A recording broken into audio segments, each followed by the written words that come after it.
মহান স্রষ্টা একমাত্র সৃষ্টিকর্তা এই পৃথিবীর বুকে দুনিয়ার জীবনে যত জীব প্রাণী সৃষ্টি করেছেন সমস্ত জীব প্রাণীর মধ্যে নির্বোধ প্রাণী হিসেবে গাধাকে উল্লেখ করেছেন।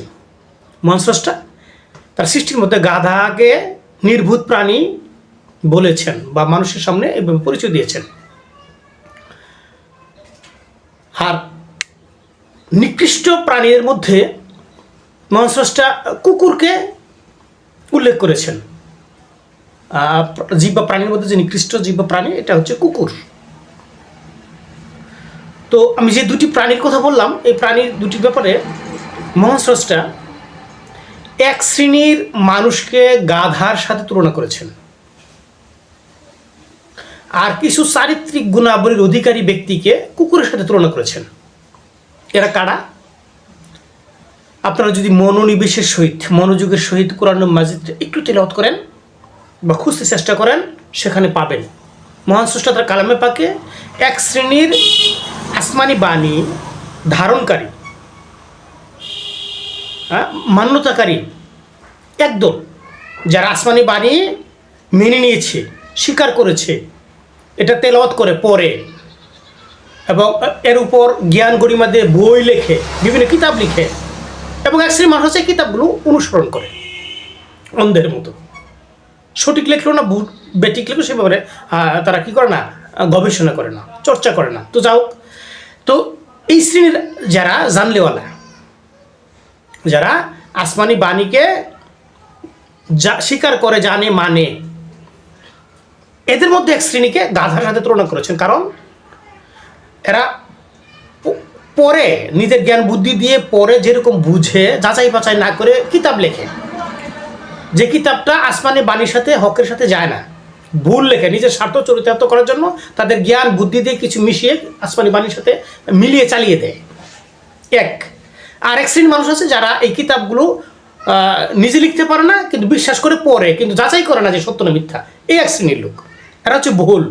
অর্থাৎ মহান স্রষ্টা যে আসমানি বাণী নিয়ে করেছেন এই আসমানি বাণীর সত্যতা যাচাই না করে ভুল ভাল কিতাব লিখে পড়ে অনুসরণ করে, এদেরকে মহান স্রষ্টা গাধার সাথে তুলনা করেছে। এই জন্য যে গাধা বোঝা ভয়, শুধু বোঝার কষ্টটাই ভয়, লাঘবের যে ধ্যান ধারণা চিন্তা ভাবনা বা সক্ষমতা এটা সে বুঝতে পারে না, এই মধ্যে তার মধ্যে নেই, গাধার মতো।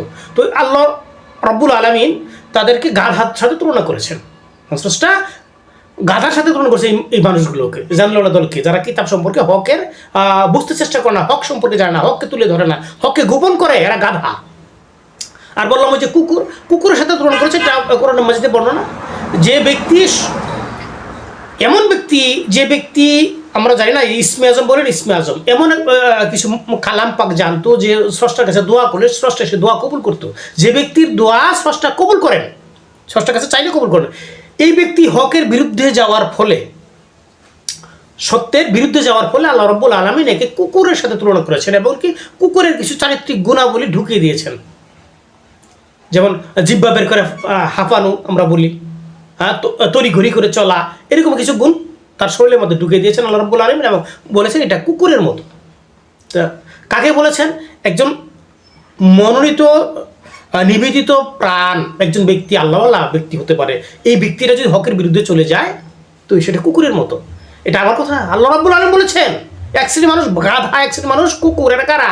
এরা আসমানি বাণী বুঝে পড়ে মেনে চলার জন্য চেষ্টা করে, মেনে চলেও নিজের মতো করে মেনে চলে, যে আমি মনে করছি সত্যের পথে আছে, সত্যের পথে নাই। হকের সাথে যারা যাচাই বাছাই করে না, জ্ঞানীদের সাথে, হকের জ্ঞানী যে আছে তাদের সাথে তাদের জ্ঞানের অমিল থাকে। দেখুন, বুঝতে পারছেন? তো এখন কোনো মানুষ যদি এরকম কুকুর বা গাধা হয়েও সে স্রষ্টা সন্তুষ্টি পাইতে পারে, না যাতে পর্যন্ত পৌঁছতে পারে, মহা উদ্যানে যাইতে পারে, এটা কার সমস্যা আছে? আমার সমস্যা আছে না আপনার সমস্যা? কার সমস্যা নেই। কিন্তু আদৌ কি সম্ভব? মহান স্রষ্টা যাদেরকে, আমাদের মধ্যে যাদেরকে একটু জ্ঞান বুদ্ধি দিয়েছে, আমরা একটু যাচাই করে দেখতে পারি না, এটা কি গাধার মতো, কুকুরের মতো হয়ে মহান স্রষ্টার সন্তুষ্টি অর্জন করা সম্ভব? মহান সুখের উদ্যানে যাওয়া সম্ভব? এটা আমরা একটু চিন্তা ভাবনা করবো। আসলে এরকম মানুষ পৃথিবীতে সমাজের মধ্যে আছে, আমরা একটু যাচাই বাছাই করলে এরকম মানুষ দেখতে পারবো। এদের থেকে আমরা কি করবো? এদের সংস্রব থেকে দূরে থাকবো, এদের সংস্রব আমরা থাকবো না। যতই হকের কথা বলুক, যত বেশদারি হোক না কেন, এদের পক্ষে থাকা যাবে না।